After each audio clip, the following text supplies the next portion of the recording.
Glória a Deus. Que bom te ver, querido. Que bom ver você na casa do Senhor. Que bom ver você aqui.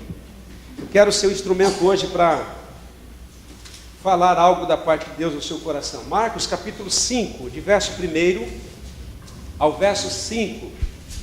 Nós vamos discorrer uma passagem e vamos meditar um pouquinho na vida de um cidadão muito interessante na Bíblia. Glória a Deus. Encontraram? Versículo 1 de Marcos, capítulo 5,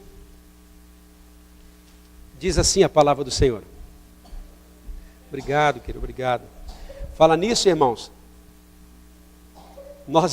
Ore por nós estamos fazendo um púlpito. A estrutura do púlpito já foi feita, agora falta a minha parte de acabamento. Falei, vixe. Eu falei para o irmão que queria fazer um púlpito, ele achou o púlpito mais difícil da internet. Ele fez a estrutura do púlpito, falou, agora o senhor acaba. Eu falei, vixe, preciso de sabedoria para fazer aquele púlpito. Quem sabe a semana que vem vai estar aqui o púlpito nosso. Versículo 1 ao versículo 5, a palavra do Senhor diz assim: E chegar a outra parte, a margem do mar, a província dos Gadarenos, encontraram aí? E saindo do barco, lhe saiu logo ao seu encontro dos sepulcros um homem com espírito maligno, ou um espírito imundo, o qual tinha sua morada nos sepulcros, e nem ainda com cadeias podia alguém prendê-lo. Porque tendo sido muitas vezes preso com grilhões, cadeias, as cadeias foram por eles feitas em pedaços, e os grilhões em migalhas, e ninguém podia amarrá-lo e amansá-lo. E andava sempre de dia e de noite, clamando pelos montes e pelos sepulcros, e ferindo-se com pedra. E quando viu Jesus ao longe, correu, adorou, e chamando com grande voz, disse: Que tenho eu contigo, Jesus, Filho de Deus Altíssimo, eu conjuro-te, por Deus, que não me atormentes. Porque ele dizia: Sai deste homem, espírito imundo. E perguntou-lhe: Qual é o teu nome? E ele respondeu dizendo: Legião é o meu nome, porque somos muitos. E rogava-lhe muito que não enviasse para fora daquela província. E andava ali passando no monte uma grande manada de porcos, e todos aqueles demônios lhe rogavam, lhe pediam dizendo: Manda-nos para aqueles porcos, para que entremos neles. E Jesus logo permitiu. E saindo aqueles espíritos imundos, entraram nos porcos, e a manada se precipitou a um desempenhadeiro no mar, e eram quase 2.000, e afogou-se no mar. E os que apacentavam os porcos fugiram, e anunciaram na cidade, nos campos, e saíram muitos a ver o que era aquilo que tinha acontecido. E foram ter com Jesus, e viram o endemoniado, e que estivera a legião assentado, vestido, em perfeito juízo, e eles temeram. E os que aquilo tinham visto, contaram-lhes o que acontecera ao endemoniado acerca dos porcos. E começaram a rogar-lhe que saísse daquele distrito. E entrando no barco, Jesus rogava-lhe o endemoniado que lhe deixasse ir com ele. E Jesus, porém, não permitiu, mas disse: Vai à tua casa para os teus e anuncia-lhe com grandes coisas o Senhor tem feito e como teve misericórdia de ti. E ele foi e começou a anunciar em Decápolis com grandes coisas Jesus fizera, e toda a maravilha, e todas as pessoas se maravilhavam quando o ouviam. Amém. Espírito Santo, fala conosco, Pai. Na sabedoria do Senhor, ministra o nosso coração e ajuda-nos, ó Pai, a expor a Tua palavra. Eu te peço em nome de Jesus. Amém. Quando você lê a Bíblia,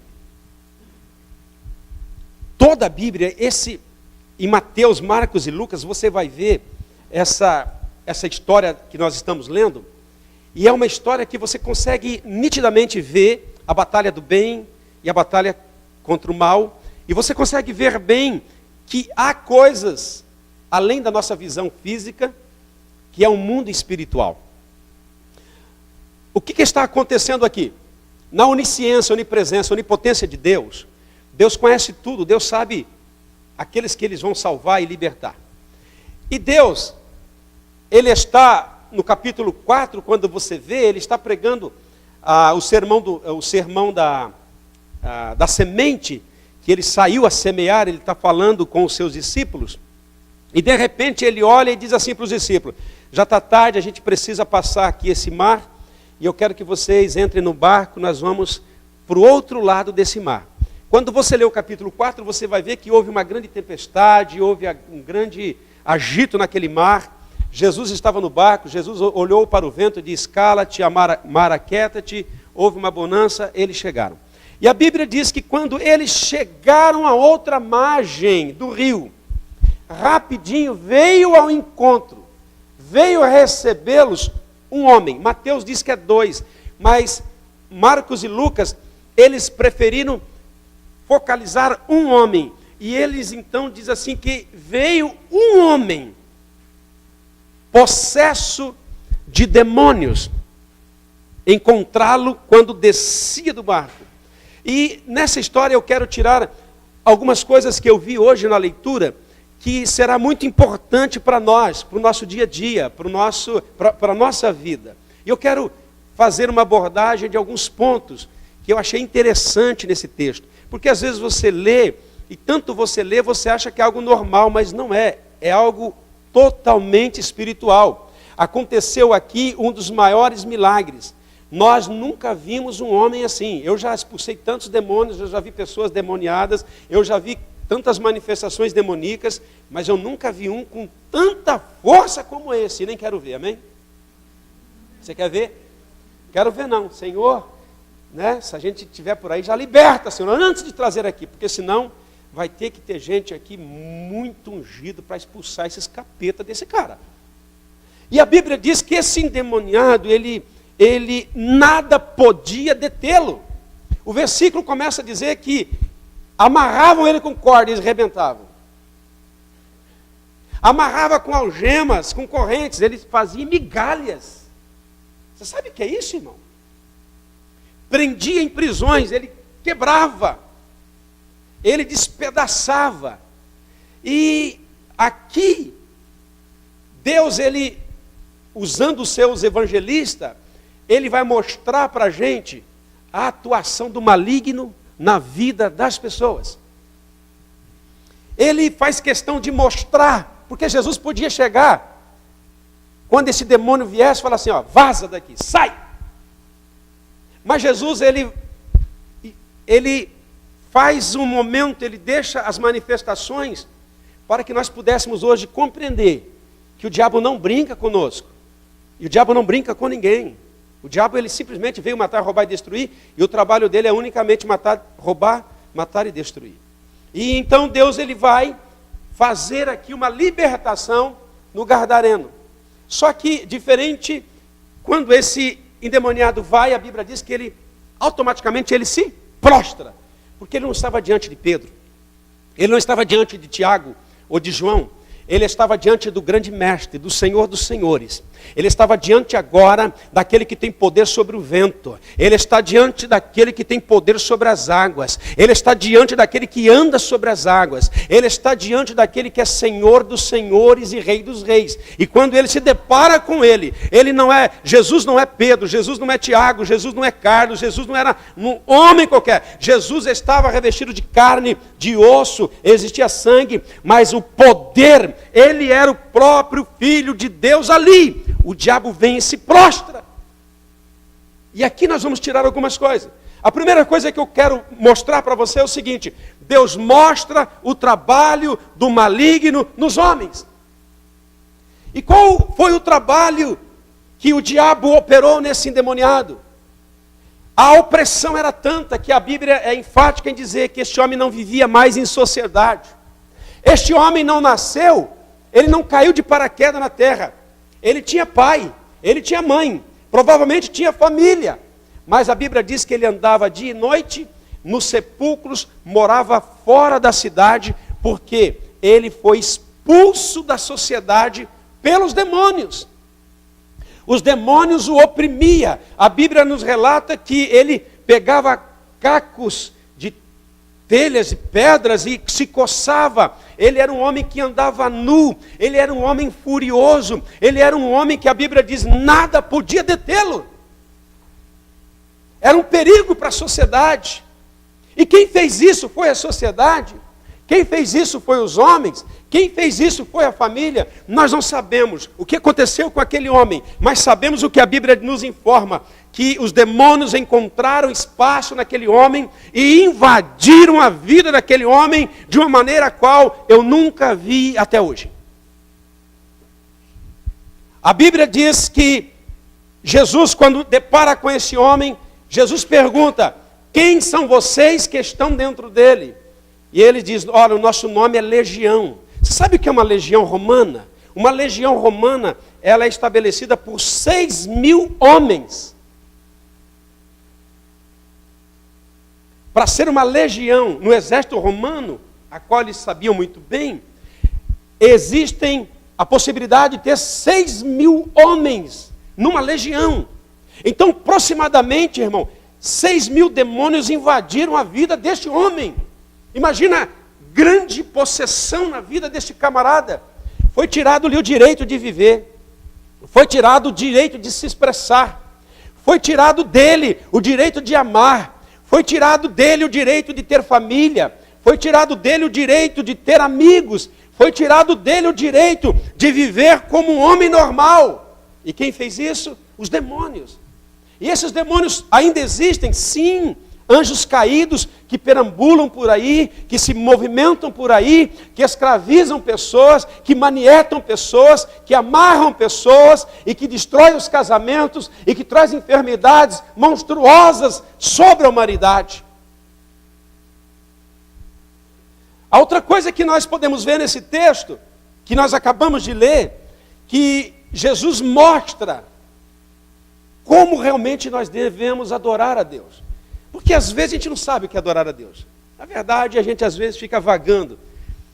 Nós acabamos de adorar a Deus em louvores, em oferta. Mas aqui, os demônios vão nos mostrar como realmente deve se adorar a Deus.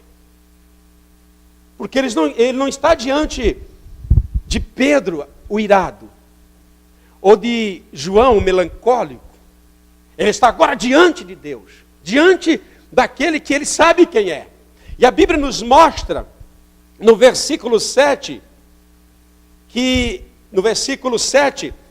e clamando com grande voz, disse que tenho, olha os demônios falando através daquele homem, que temos contigo. Aí ele vai dizer: Jesus, Filho do Deus Altíssimo. Você sabe o que é adoração, Jennifer? Adoração é reconhecer a Jesus Cristo como Senhor nas nossas vidas. E os demônios, quando se depara com o bem, quando se depara com Deus, eles se prostram e vão fazer primeiro reconhecimento. Porque já fazia quase 4.000 anos que os demônios operavam. Quando você olha no Velho Testamento, você não vê Elias, que é um dos maiores profetas, expulsando o demônio. Havia uma encapetada chamada Jezabel, esposa de Acabe, que detonou Israel, cheio de demônios de prostituição, de lascívias. E eles não eram expulsos. Mas a Bíblia diz, Isaías dizendo em capítulo 61, ele diz assim, vai chegar alguém que vai pregar as boas novas, que vai pregar aos pobres, que vai pregar aos humildes, que vai pregar o dia aceitável do Senhor, que vai pregar libertação e vai tirar os oprimidos da opressão e vai expulsar todas as castas de demônio. E Isaías está falando de Jesus. E agora Jesus então, esse demônio chega e reconhece: tu és Jesus, o Filho do Altíssimo. Até os demônios.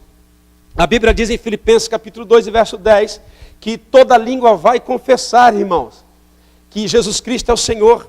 E todo joelho vai se dobrar diante deste nome. O nome de Jesus Cristo é poderoso. Ele não era poderoso, ele era, é e sempre será poderoso. E o nome de Jesus Cristo está disponível para a igreja. Diante deste nome toda língua confessa. Diante deste nome todo joelho se dobra. Até de Satanás, até dos demônios, porque ele é Deus.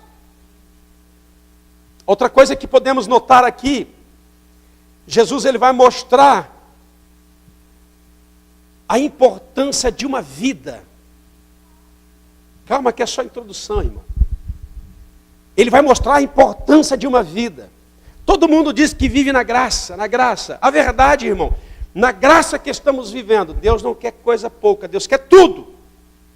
Na graça que vivemos, Deus quer o melhor. Você vai pregar, dá o seu melhor. Vai cantar, dá o seu melhor. Vai louvar, dá o seu melhor. Vai na igreja, dá o seu melhor. Vai fazer alguma coisa, dá o seu melhor. Na graça, Jesus diz assim, acabou a história. Eu quero que vocês agora na graça orem pelos seus inimigos. Você tem algum inimigo? Começa a orar por ele. Você pensa orar pelo inimigo? No Antigo Testamento a lei não, você não precisava orar por inimigo nenhum. Mas agora nós precisamos. Porque Jesus quer salvar essas pessoas. Então agora nós podemos notar que Deus vai mostrar a importância de um homem. E eu fiquei pensando, nossa, esse cara aqui era importante. Por quê? Jesus está no lado do Mar da Galileia com uma grande multidão. Jesus era pregador de multidão, irmão. Tem pastores que quando ele vem pregar se reúne 20, 30 mil pessoas. Isso era fichinha para Jesus. Vinha cidades. A Bíblia diz que, às vezes, tinham que tirar as telhas dos telhados, porque não conseguiam chegar perto de Jesus. Por quê? Traziam-se pessoas mortas, ressuscitavam, cego via, paralítico andava, surdo ouviam. Era um pregador que não pregava só em palavras, mas ele tinha o poder operante na vida dele. Amém? E aí então, ele vai, ele deixa isso, pega os seus discípulos, entra no barco, cansado do trabalho, está descansando, e vem uma tempestade terrível. Os discípulos se apavoram, olha para ele e diz assim, não se importa conosco, nós estamos quase morrendo. E Jesus diz, calma, ventou, menos. Mar, quietinho. Aí o barco, e eles chegaram do outro lado. Mas olha só a importância.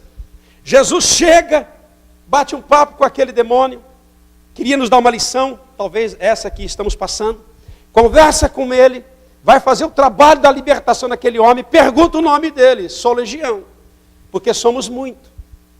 Aí, o demônio vai fazer um pedido, não nos mande fora dessa província. A verdade, irmãos, Gardara fazia parte da Decápolis, cidade romanas. E Gardara, a economia dela era a criação de porcos. No começo eu achei que Jesus, porque era judeu, e os judeus não comem porcos, judeus, os porcos são impuros, eu pensava, Jesus estava furioso com os porcos, mandou os capetas entrar tudo nesse porco, porque não tinha lógica. O diabo olhou, os demônios olharam e disseram assim, deixa a gente entrar nesses porcos aí. Jesus deixou. Aí eu falei assim, por que você deixou? Esses capetas tudo endemoniado aí. Mas Jesus queria fazer uma abordagem naquela situação, porque Mamon operava em Gardara. Jesus não está virado com os porcos. Talvez Jesus, eu na minha interpretação, talvez Jesus, ele queria mostrar o valor de uma pessoa. Porque em Gardara não se valorizava pessoas. Se valorizava o que você podia fazer. É como no dia de hoje, tem pessoas que não valorizam você, valorizam o que você faz. E quando valorizo o que eu faço, quando eu deixo de fazer aquilo que estava fazendo, eu não presto mais, eu não sirvo mais. Naquela cidade não valorizava-se as pessoas. Valorizava o negócio que você tinha, valorizava os lucros que você dava. E Jesus vai entrar nessa cena, porque Jesus tinha um propósito em Gardara. Jesus tinha um propósito naquele lugar. E Jesus olha para os demônios e diz, vai. A Bíblia diz que tinha 2.000 porcos. E os demônios entraram naqueles porcos, os porcos caíram num despenhaço, caíram no mar e a Bíblia diz que eles afogaram. Aí eu coloquei número nos porcos. Se nós colocarmos um porco, amém? Butá, no porte de abate, no Japão, vamos dizer que o porco custe 10.000 ienes, essa nota de Itimã. Se um porco custa Itimã, quanto dá 2.000 porcos? Vai, professora, tem duas, vai. Quanto dá? É Itimã um porco, multiplica-se por 2, quanto dá? Não estou ouvindo. Quanto? Então, 2.000 porcos, a Itimã dá quanto? E você acha que um porco é comprado por Itimã? Quem acha que você compra um Itimã aqui, um porco? Calma. Calma, ela é professora, ela está assim, processando. Ela está processando. Quanto que dá? 20? Hã? É, porque eu fiz na calculadora, deu 20. Falei, nossa. Então, quanto custa os 2.000 porcos?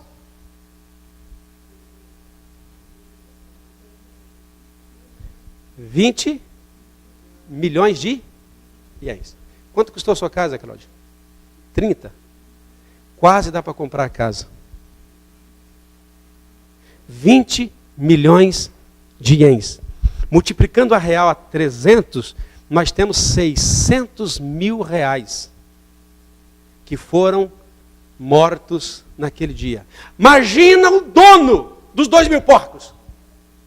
Imagina você, Júnior Okada, dono dos 2.000 porcos que morreram. E você pensa, 20 milhões. Os caras chegaram e falaram, vaza daqui, Jesus. Sai desse território. E Jesus vai obedecer. A Bíblia diz que Jesus respondeu aos demônios, pode entrar. E quando eles chegaram, vaza daqui, cara, nós perdemos 600 mil reais nessa brincadeira aí. Porque eles valorizavam mais os porcos do que aquele homem que estava ali. Qual é o valor daquele homem? 600 mil reais na libertação daquele homem. Os homens da cidade dizem, olha, vai para lá que o prejuízo, se o senhor pegar mais uns 2 gardarenos que tem aí, nós estamos fritos. Tem bastante, vai embora. Porque se pegar mais uns 2, nesse preço nós estamos falidos. Numa cultura que as pessoas valorizam o que você faz e não o que você é, querido. Numa igreja que valoriza o que você faz e não valoriza o que você é. A tendência, irmão, a tendência é da gente ficar falido. Jesus nunca vai valorizar o que nós fazemos somente. Ele valoriza o que somos. E através do que somos, Ele vai valorizar o que nós fazemos para Ele e para os outros. Aquele homem, na libertação daquele homem, 20 milhões de ienes. Houve aperto. E eu fiquei pensando, mas por que, Senhor? O Senhor prejudicou aí as pessoas, os empresários? Não. Jesus estava entrando naquela cultura. Jesus precisava marcar aquele dia. Jesus precisava marcar aquela libertação. Jesus precisava marcar aquela história na vida da Decápolis, que eram 10 cidades. Porque Deus tinha um propósito naquele lugar. Querido, Deus sabe quem somos. E o tema dessa mensagem, para começarmos a pregar, é assim: livres das cadeias para viver uma vida com propósito. Aí, nós observamos que, imagina, se eu for expulsar um demônio e causar um prejuízo desse no Japão, acho que vão me prender. E eu vou prende esse cara aí, porque olha, destruiu 20 milhões de ienes aí, destruiu uma casa. Imagina você se deparar com um demoniado desse dentro da casa e ele pôr fogo na casa. Né? 20 milhões.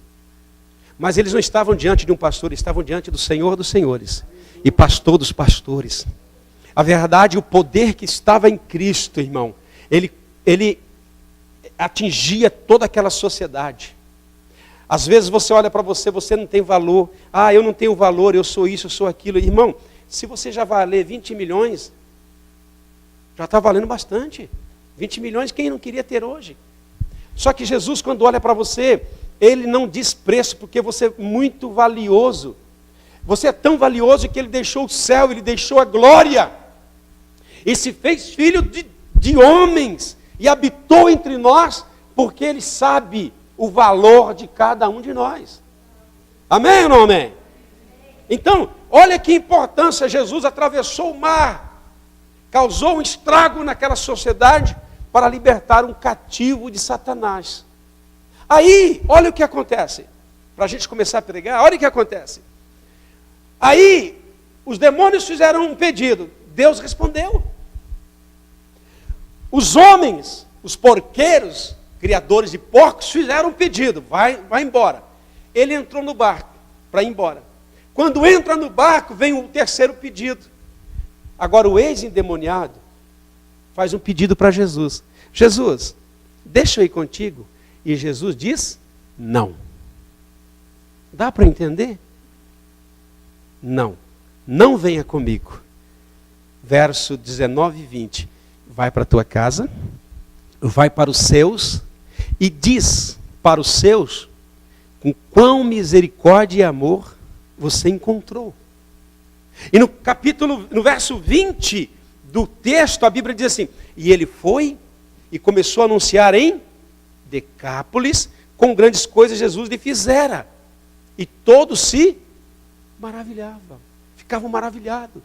Deus tirou aquele homem de um cativeiro terrível. Querido, você está muito enganado.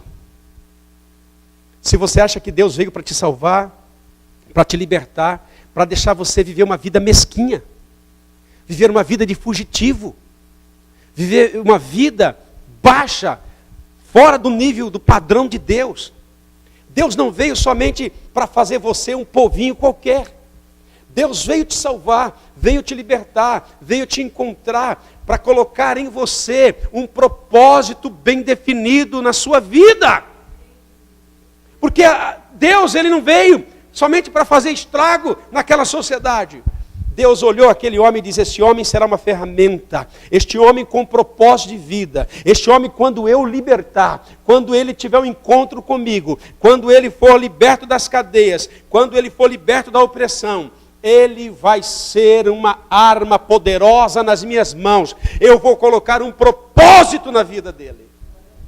Os homens chegaram, e a Bíblia diz que viram aquele homem que andava nu, aquele homem que andava pelos sepulcros, assentado aos pés do Senhor, e os discípulos o vestiram. Um homem que vivia sem paz, agora está com paz, a ponto de fazer um pedido para Jesus, deixa eu ir contigo. Jesus diz, não, vai para os seus. E a Bíblia diz que ele foi para os seus, e começou a anunciar, com grandes coisas o Senhor fizera para com ele. Às vezes você olha e diz assim, eu estou no Japão, por quê? Deus tem um propósito. Olha só, em Marcos capítulo 7, e verso 31, olha só o que diz aí. A Bíblia diz assim, e ele, tornando a sair dos territórios de Tiro e de Sidom, foi até o mar da Galileia, pelos confins de Decápolis. Sabe quem está falando aqui? E trouxeram-lhe um surdo que falava dificilmente, e rogava-lhe que impusesse as mãos sobre ele. E tirando para fora, de entre a multidão, pôs os dedos nos seus ouvidos e cuspiu, e tocou-lhe a língua. E este homem foi curado. Aonde está Jesus agora? Em Decápolis. Mas Jesus não tinha sido expulso de lá? Tinha.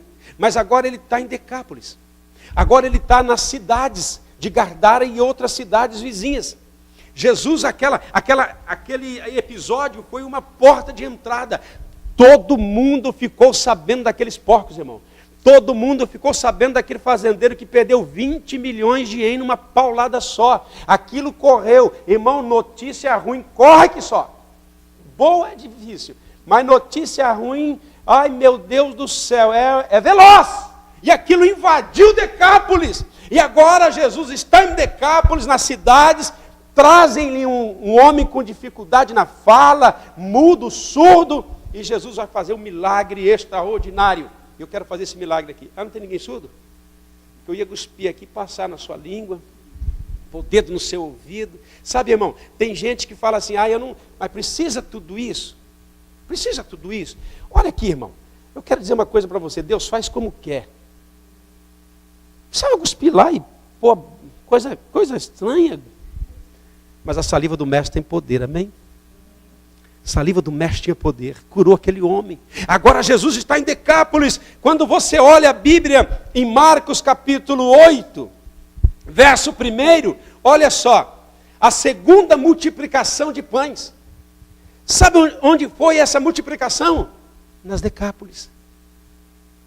E a Bíblia diz que havia uma grande multidão. Naquele dia havia uma grande multidão. E não tendo que comer, Jesus chamou os seus discípulos e disse: tenho compaixão dessa multidão, porque há 3 dias que estão comigo e eles não têm comido. Então eu não vou deixar eles embora assim. Não vou deixar eles embora de jejum para a sua casa. Então faz o seguinte: dá comida para esse povo. E os seus discípulos responderam: da onde nós vamos tirar pão para essa cambada de gente aqui nesse deserto? Não tem Sacaroquê, não tem 7-Eleven, não tem Família Marte, não tem mercado. Como que nós vamos alimentar? Aonde vamos achar um monte de pão para essa moçada? Sabe, querido, às vezes nós somos muito incrédulos. Porque quando Deus está mandando fazer algo, Ele está garantindo aquele algo que vamos fazer. E perguntou-lhe: quantos pães tendes? E disseram-lhe: temos 7. E ordenou à multidão que se assentasse no chão, e tomando 7 pães, e tendo dado graça, partiu e disse, e orou e deu aos seus discípulos, para que pudessem pôr diante daquela multidão. Tinham também poucos peixes, e tendo dado graça, ordenou que também pusesse diante dele. E comeram, saciaram-se todos, e dos pedaços que sobejavam, levantaram 7 cestos de pães. Maravilha! Aonde aconteceu o milagre? Decápolis. Agora Jesus não está mais sendo expulso. Agora Jesus já está na sociedade. Agora Jesus já está pregando. Eu imagino, é uma imaginação minha, mas nessa multidão o ex-gadareno estava por lá. Com certeza estava ouvindo o mestre. Irmão, você não imagina como é difícil você ser escravo de Satanás. Porque a gente, quando é liberto, a gente se esquece da escravatura que vivíamos, da escravidão que vivíamos. A gente, às vezes, dentro da igreja, o nosso coração vai se endurecendo pouco a pouco. E às vezes nós precisamos ouvir palavra como essa, para Deus trazer libertação no nosso coração, que vai ficando endurecido para as coisas de Deus. Provavelmente esse gadareno estava lá louvando e adorando a Deus. E dizendo para as pessoas: foi ele, foi ele. Esse homem gadareno, ele saiu pelas Decápolis dizendo: olha, a minha pregação é essa. Eu era preso, eu não tinha paz, eu não vivia em sociedade, eu não tinha mais liberdade para viver na minha casa, mas eu encontrei a Jesus Cristo, e Ele me salvou, e Ele me libertou, e Ele me deu uma nova vida. Ele tem te dado uma nova vida? Ele encontrou você? Ele te trouxe para o Japão? Você não passou o mar da Galileia, mas você passou aí vários oceanos e chegou nessa margem do rio chamado Japão. E por quê? Porque Deus tem um propósito na nossa vida, querido. E quando fala-se em propósito, o ser humano que somos pensa: Ele tem mesmo.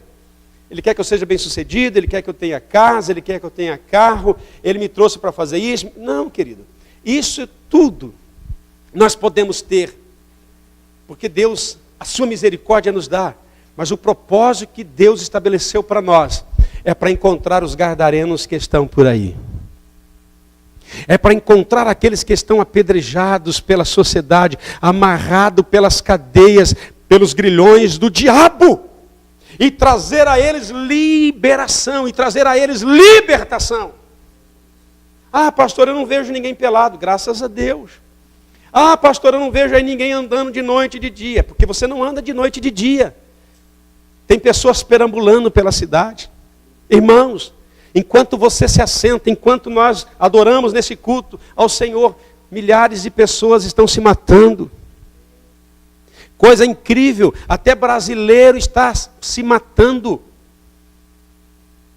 Esses dias o evangelista estava conversando comigo que um homem lá no Brasil se matou por causa de dívida. Eu falei, por causa de dívida não. Porque brasileiro não se mata por causa de dívida, porque todo mundo deve, até o Lula está devendo. A Dilma está devendo para a sociedade. Irmão, dever no Brasil é honra. Hoje dever no Brasil é normal. Porque vai lá e acha um homem que não deve. O trem está ruim, irmão. Está todo mundo devendo. Mas como não dever numa sociedade daquela? Eu falei, por dívida não. Sabe por que as pessoas estão se matando? Por causa da opressão maligna que está vindo sobre a terra. Porque é os últimos dias.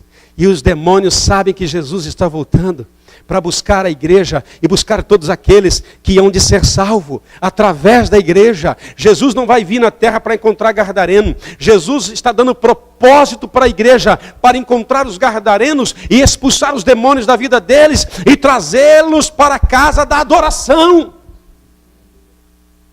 Qual é o seu propósito na vida, querido? Ah, meu propósito é casar com uma mulher bonita. Ah, meu propósito é ganhar dinheiro, é visitar as nações. Ah, o meu propósito, eu nem sei qual que é o meu propósito. Ah, eu ando tão sem propósito. Deixa eu colocar um propósito no seu coração. O propósito que Jesus colocou em Gadareno. Esse Gadareno poderia ser um baita de um obreiro seguindo a Jesus. Só que Jesus falou, tem um trabalho para você diferente. Porque eu vou alcançar essa Gadara. Eu vou alcançar essa cidade. E eu não quero que você venha atrás de mim. Eu já tenho 12 aqui que está me dando trabalho. Ô camarada que não tem fé. Eu quero que você vai e só anuncie. Não faz teologia não, tá? Não precisa fazer teologia. Não precisa esperar a publicação da Bíblia. Porque talvez se fôssemos nós... Então, Jesus, eu preciso de uma Bíblia. O senhor já fez uma compilação da Bíblia aí? O senhor tem um discipulado para me dar? O senhor tem aí uma escola dominical? O senhor tem uma escola de obreiros? O senhor tem uma escola preparatória para que eu vá? Tenho.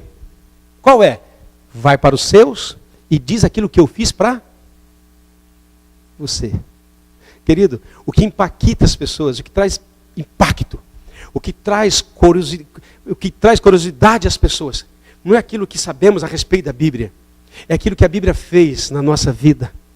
Lá na fábrica, querido, quando eles sabem o que Deus fez na minha vida, eles falam, nossa, se Deus mudou esse cara, se Deus realizou isso, pode realizar também uma grande obra na minha vida. Aonde você trabalha tem gadareno. Na sua fábrica tem gadareno. Na sua empresa tem tantos gadareno. No supermercado tem tantos gadareno. Tantas vidas aí cativas que você nem imagina. Pessoas que estão bebendo para apagar uma grande desilusão da sua vida. Casamento sendo despedaçado. Homossexual se abrasando de uma tal maneira e alastrando o Japão diante dos olhos da igreja. Mas ouça, se a igreja hoje compreender que o propósito dela não é só ganhar money, não é só ganhar iens, não é só trabalhar como desesperado, mas o propósito da igreja é pregar o evangelho, aí, irmão, vai haver libertação, vai haver liberação, e Deus vai impactar e vai trazer um grande avivamento para essa pátria. Você crê nisso? Deus tinha um propósito bem definido em levar os seus bisavós e avós para o Japão. Não pense, irmão, que essa sociedade que foi para o Brasil, Peru, Bolívia e outras nações, saída daqui, eles saíram por causa da guerra, eles saíram por causa da opressão, mas a verdade, Deus estava movendo um povo, soprando o vento, espalhando esse povo para alguns lugares, porque Deus tem um propósito nessa Decápolis chamada Japão, nessa Gadara chamada Japão. Tem um propósito aqui. Leva os seus bisavós, avós, você nasce numa outra pátria, e de repente surge uma oportunidade para você vir numa pátria, no lado do mar. E ainda tem gente dentro da igreja achando que o propósito de Deus para a vida dele é viver bem. Eu quero viver bem. Quero comer do bom e do melhor. Eu quero a Canaã. Deus está te oferecendo as Gadaras para você pregar o evangelho. Querido, trabalhar é honroso. Trabalhar é dever de cada um de nós. Mas nós temos que entender que o nosso propósito não é só isso. Nosso propósito é maior, é alcançar as pessoas, não com aquilo que sabemos a respeito da Bíblia, mas com aquilo que nós somos. É por isso que o seu testemunho vale muito mais do que tudo aquilo que você aprendeu da palavra. Porque se você sabe da palavra, mas não vive a palavra perde o efeito. Mas quando você vive a palavra, as pessoas vão olhando o seu testemunho e vão falando, eu quero ser como essa pessoa. O que tem na sua vida que eu preciso? E você vai falar, Jesus Cristo, o Senhor dos Senhores. Irmãos, é o propósito maior. Tem pessoas que perguntam para mim, pastor, o senhor não vai embora? Eu digo, eu não sei. Eu não sei. Ah, o senhor comprou casa? Não. O senhor não vai comprar casa? Também não. Não sou contra quem comprou casa. Eu não comprei porque eu não quis ainda. Ou não pude ainda, não sei. Mas o que eu quero dizer é o seguinte, que eu estou no propósito de Deus. E quando a gente está no propósito de Deus, a gente não sabe. De repente o vento sopra para cá ou para lá. Ah, pastor, eu criei raiz, porque eu comprei casa. Quem disse? Eu nunca vi casa trazer raiz para ninguém. Porque se fosse assim, você estava no Brasil, porque você tinha casa no Brasil. O que traz raiz é quando você tem um propósito. Porque esse propósito, seja na África, seja na Indonésia, seja em qualquer país remoto, se você tem esse propósito de pregar o Evangelho, de ser um discípulo de Deus, você vai viver o melhor que Deus tem para você. Você crê nisso? O Japão já nos deu muitas coisas. Alguns de nós já temos casa aqui, casa lá. Mas Jesus está falando para a gente, ei, acorda. E aquilo que eu trouxe você para fazer. E a libertação que eu fiz em você. Ah, mas não valeu nada. Valeu. Eu dei o meu filho por vocês. É muito mais do que 20 milhões. Eu dei a vida do meu filho por vocês. Para que vocês agora assumam esse compromisso de ir por todas as nações e pregar o meu evangelho. Curar os enfermos, expulsar os demônios deles. E se vocês beberem alguma coisa mortífera, dano nenhum vai fazer para vocês. Vocês vão falar novas línguas, vocês vão ter o poder de Deus para pregoar o evangelho. Ah, pastor, mas o japonês é muito difícil. Não tem ninguém difícil diante de Deus. Não tem homem duro, mulher duro diante de Deus. O que falta é propósito. O que falta é a ousadia. O que falta é a gente realmente... Puxa, esse gadareno me encanta. Puxa, eu queria estar lá, irmão. Eu queria ser um discípulo de Jesus para ver isso. Eu queria ver, eu queria assistir isso ali. Pensa num cara... Por isso que eu digo, aqueles que são mais terríveis, possessos, é o que dá mais fruto. Porque tem uns, irmão, que parece que era filho do papai. E parece que Deus não faz nada na vida dele. Ele não se coça. Não se move. Não faz nada para Deus. O Alemar vem na igreja. Esses não estão aqui.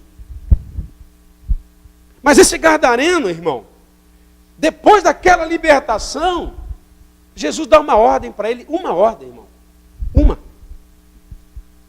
Uma ordem, irmão. Uma ordem. E um não. Ai, pastor, eu não gosto de ouvir não. Então aprenda a ouvir não, porque os nãos de Deus pode ser o sim amanhã. O não de Deus pode ser livramento para a sua vida. Tem pessoas que me procuram para conversar. Pastor, eu quero a sua opinião. Irmão, você quer a opinião? Então eu vou dar sem ouvir o que você tem para falar. Você quer? Senhor, o Senhor trouxe essa pessoa aqui e ela quer ouvir alguma coisa da minha boca. Senhor, fala com ela através de mim. E um dia eu fiz isso. Senhor, essa jovem quer saber se sim ou não. O Senhor trouxe ela aqui e eu falei que vou dar a resposta sem ouvir. E eu orei. O Senhor falou, não. Não. Ah, não. Não, também não quero saber o que é. Você queria saber o que Deus queria falar e é não. Ela foi chocada embora. Pastor, não me ouve. Eu falei, mas você não queria ouvir Deus? Eu não preciso te ouvir. Deus te conhece. Deus sabe quem você é. E quando vem um não, quando a gente quer um sim, é terrível. Porque a gente tem o sim, como tudo de bom. Ai, sim, sim, sim. Aceita o casamento? Sim. Aceita esse homem? Sim, sim. Tudo é sim. E quando vem não? E você sabe que Deus ele fala mais não do que sim? Não temas. Não se preocupe.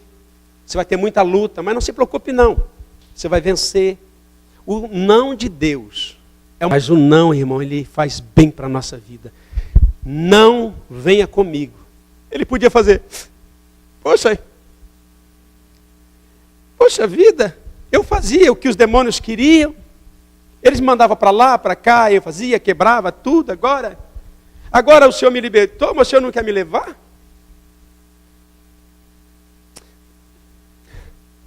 O Senhor não quer que eu vou com você? Estou sentido magoado.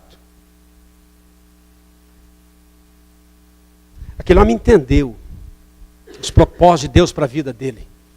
Vai, querido, vai para os seus e fala para os seus o que eu fiz em você. E a Bíblia diz que aquele homem impactou aquela geração e depois abriu as portas para Jesus entrar. Eu quero orar com você nesse momento, amém?